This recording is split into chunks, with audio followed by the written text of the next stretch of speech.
Magandang tanghali po sa lahat. For today's video po, yan, nagluto po ako ng ginataang tilapia. Yan, tilapia po na mayroon pong petsa. Yan po. Bago po ako nagluto, yan po, nag-harvest po ako sa sarili ko pong tanim. Yan, yan na po yung matagal ko pong petsa na tanim. Yan, sabi nila, bubunutin ko na lang o di po ba pag binunot ko mayroon akong ganyan na gugulayan, di ba? May gulay na po akong petchay habang pwede pa po, dilig-dilig lang po. Ayan. Pumunta rin po ako sa likuran po dito ng bahay at namulot po ako ng niyog. Yan. Kasi gagataan nga po natin. Kaya kumuha po ako ng niyog dyan lang sa likuran. Ang dami po mga nagkandahulugan po kasi dyan lang sa likod na niyog. Kaya po kumuha po ako at akin na pong binalatan ang niyog na akin pong pinulot. Yan na po ang niyog. Talagang nyog na nyog. Nyog! Tigas. Yan. Di po ba? Talagang magulang na po yung nyog. At talagang ang hirap po. Hindi naman po tayo sanay na magbalat. Kaya ganyan po yung pagbabalat ko. Kaya pasensya na po sa lahat po ng kwan na nakakalam po magbalat ng nyog. Di po ba? Para akong nakikipag away o nakikipagbuno sa nyug na yan. Ayan po ang nyug po na akin pong kukudkurin na yan. No, di ba? Ganyan po kahirap sa pagbalat pa lamang po ang hirap na po niyang balatan. Yan. At atin na pong biniyak ang nyug at huhugasan po dito sa may gripo. Ayan po, di po ba? Para naman hindi po mahulugan pag kinayod po natin, hindi mahulugan yung mga duming po niya. Yan. Pagkatapos po niyan, nakaprepare na rin yung sibuyas, bawang at saka luya na ni Mrs. Habang ko po ay nagkakayod po ng nyog. Yan po. Kayod. Kaya nga po. Habang ako naman po ay nagkakayod, si Mrs. naman po ay nagpe-prepare na rin po siya ng sibuyas, loya at saka bawang. Ayan, o di po ba? May teamwork po talaga, ika nga po. At nagkatapos ko nagkayod, nagpakulo na rin po ako ng mainit na tubig. Yan. Yan, nung kumulo na, binuhos ko na po sa may nyog. Yan. Habang inaantay po, kasi napakainit po yan. Habang inaantay po, nilinisan ko na rin po yung tilapia. Yan, yung tilapia na aking pong isasahog. Yan po yung main ingredient. Ika nga po, di po ba?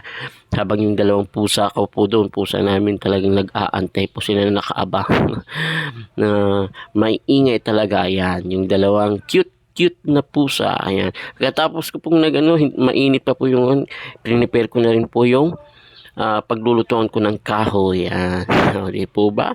Para dire-diretso habang mainit pa yung tubig po na nilagay ko kanina sa may niyog. Ayan. Pagka-prepare ko po niyan, binalikan ko po yung niyog. Ayan. Tapos nung nalaman ko na po na medyo malamig na, piniga-piga ko na po. Ayan na. Makatas na. Nakuha na po yung katas. Ayan. Yung gata ng nyog. Hindi naman po yung katas na kung anong katas na niinisip kayo, ha? Pagkatapos ko pong napiga po yun, yan, sinindihan na po natin ang kahoy para makapag-start na po tayong magluto. Yan. Sindihan ko na po yan. Kinuha ko na rin po yung ating palayok. Ayan. Para ma-prepare na po ang ating lulutuin. Yan. O, di po ba? Kahoy na kasi napakaraming kahoy po ngayon dito sa bahay. Yan. At atin na pong ilalagay ang palayok. Yan. Nung mainit na pong palayok, nilagyan na po natin ng mantika, ginisa na po natin yung bawang, yan. Mekos lamang po. Ika nga po, yan. Naggisa po ako una ng bawang, and then yung luya, pangalawa po ng luya. And then, pagkatapos ko pong mekos si luya at bawang, nilagay ko na rin po si sibuyas, yan.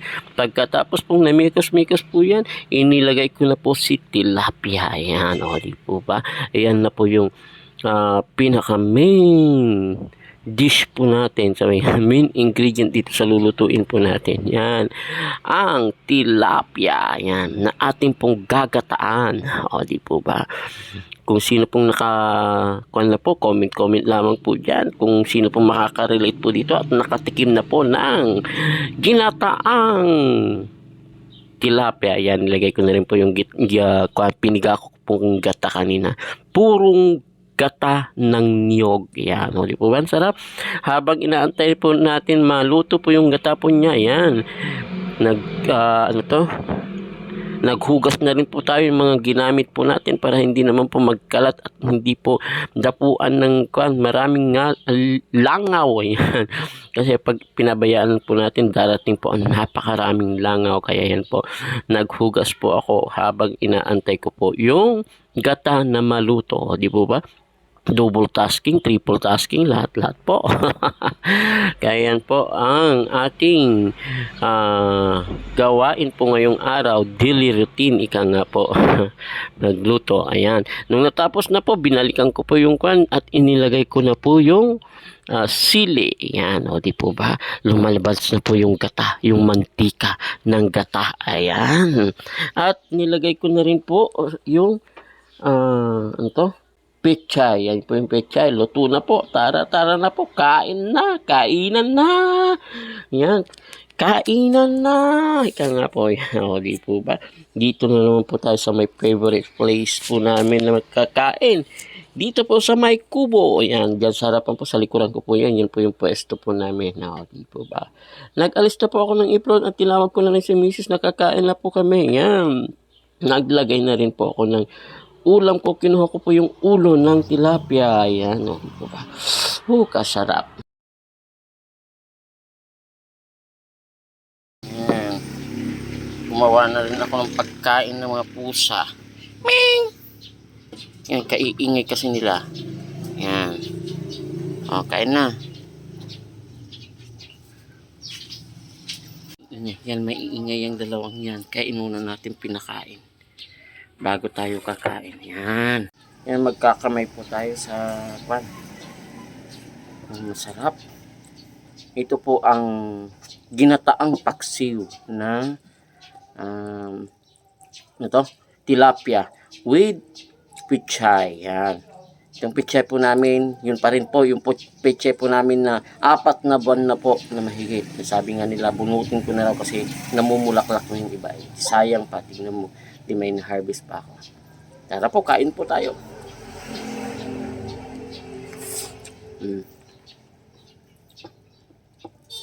Ginataang paksiw, ang sarap po.